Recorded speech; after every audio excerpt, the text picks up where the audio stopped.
नमस्कार दोस्तों, आप देख रहे हैं मेघदूत समाचार। दिल्ली सरकार के श्रम विभाग में श्रम मंत्रालय में एक बहुत बड़ा घोटाला सामने आ रहा है। श्रम विभाग में 2006 से लेकर के अभी तक कुछ मजदूरों की एंट्रीज हुई थी और ये कुल संख्या है 13 लाख। और इन 13 लाख लोगों में बहुत बड़ी संख्या में 2018 से 21 के बीच में मजदूरों को शामिल किया गया है। और अब जांच से पता चल रहा है कि उन मजदूरों की जिनकी रजिस्ट्री अभी हुई है, लेटेस्ट हुई है, इन 10 लाख मजदूरों में से 2 लाख मजदूरों के जो डेटा हैं, जो उनके डिटेल्स हैं, उनमें बहुत बड़ा घोटाला है। उनमें से 65,000 मजदूरों के नंबर, जो कॉन्टैक्ट नंबर्स हैं, जो मोबाइल नंबर्स हैं, वो एक समान हैं।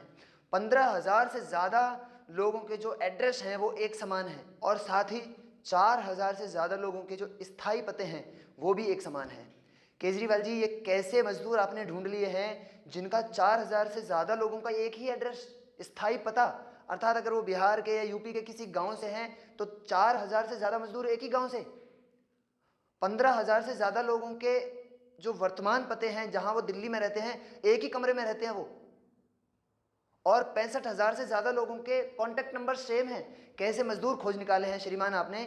और इस तरह का ये घोटाला, चमत्कारिक घोटाला हमारे सामने आया है और अब धीरे धीरे तय खुलना प्रारंभ हो चुका है। देखते हैं ये घोटाला श्री अरविंद केजरीवाल जी को गुजरात का चुनाव जिता देता है या वो हिमाचल का भी चुनाव जिता देगा, क्योंकि चुनावी मौसम में आरोपों की बौछार होना तय है और आरोप लगातार लग रहे हैं। आरोपों के आधार पर जांच चल रही है और वो जांच इस प्रकार के चमत्कारिक परिणाम हमारे सामने लेकर के आ रही है। दिल्ली में अरविंद केजरीवाल जी एक अलग प्रकार की राजनीति के नाम पर सफल हुए थे और न केवल उन्होंने अलग प्रकार की राजनीति शुरू करी, बल्कि अलग प्रकार के घोटाले शुरू किए, अलग प्रकार के करप्शन को उन्होंने जन्म दिया है, जिसको पकड़ना कठिन जरूर है। लेकिन जिन अथॉरिटीज़ के हाथ बहुत लंबे हैं, यदि वो चाहें तो वो केजरीवाल की गर्दन तक पहुंच सकते हैं। अब देखना यह है कि केजरीवाल को मैनेज करने का प्रयास किया जाएगा या फिर उनको पीछे हटने के लिए मजबूर किया जाएगा, या इन घोटालों के अंत में जो उत्तरदायी लोग हैं उनको उनके परिणाम तक पहुंचने में भी कोई सार्थकता दिखेगी, या किसी मंत्री को फिर से जेल में डाल करके सत्येंद्र जैन की तरह से उनको एक वीआईपी ट्रीटमेंट वहां पर दिया जाएगा।